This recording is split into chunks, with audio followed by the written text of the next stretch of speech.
There's no question in my mind that 9/11 was an extraordinary event. It appears now, 10 years later, that it may have been an exceptional event in that in 9/11 nearly 3,000 people died. If we drop down the hierarchy of terrorist attacks, the next one down is in the hundreds. And one doesn't go down maybe 20 or 30 more incidents, and we're into the tens. So this is an extraordinary outlier. But we didn't know that at the time. In fact, at the time, in the shadow of one cataclysmic event, we expected other 9/11s. In fact, we didn't know how many 9/11s or 9/11 scale events, not exactly that scenario, but other scenarios, were in the pipeline. And so there was a great deal of anxiety. Undoubtedly, we moved very, very quickly to degrade al-Qaeda's operational capabilities. We went into Afghanistan.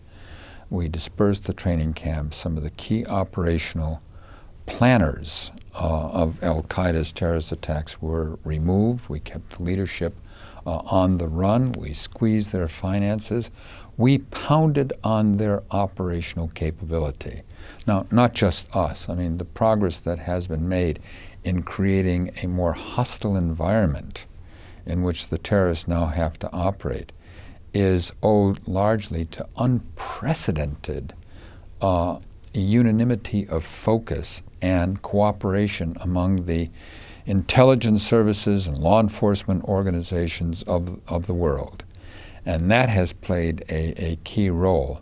So undoubtedly, the al-Qaeda that exists today is nothing like the al-Qaeda that existed on 9/11. One thing that fundamentally changed after 9/11 was that Americans demanded that the authorities, instead of taking a traditional reactive law enforcement approach, where a crime is committed, the authorities investigate the crime, attempt to identify the perpetrator and bring that individual to justice.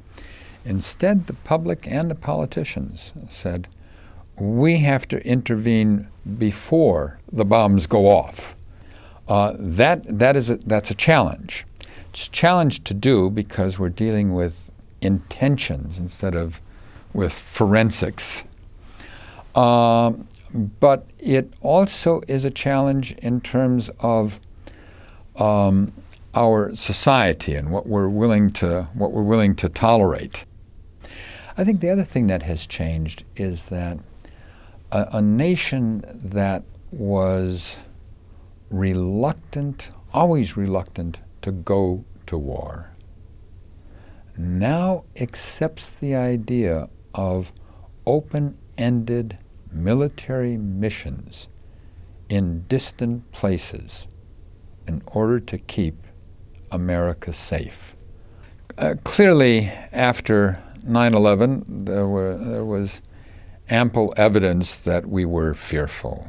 But certainly the most important thing that we can do is demonstrate that there may be terrorist attacks, but we will not be destroyed by terror. I mean, that's what terrorism is all about. Terrorist attacks themselves are not trivial. I mean, the consequences of 9/11 were horrendous. But terrorism is intended to create an atmosphere of fear and alarm in which people will exaggerate the strength of the terrorists and the threat they pose. And so in that sense, going about our ordinary daily activities is a defiance of that terror. We may be targets of terrorist attack, but we will not be victims of the terror that terrorists hope to create.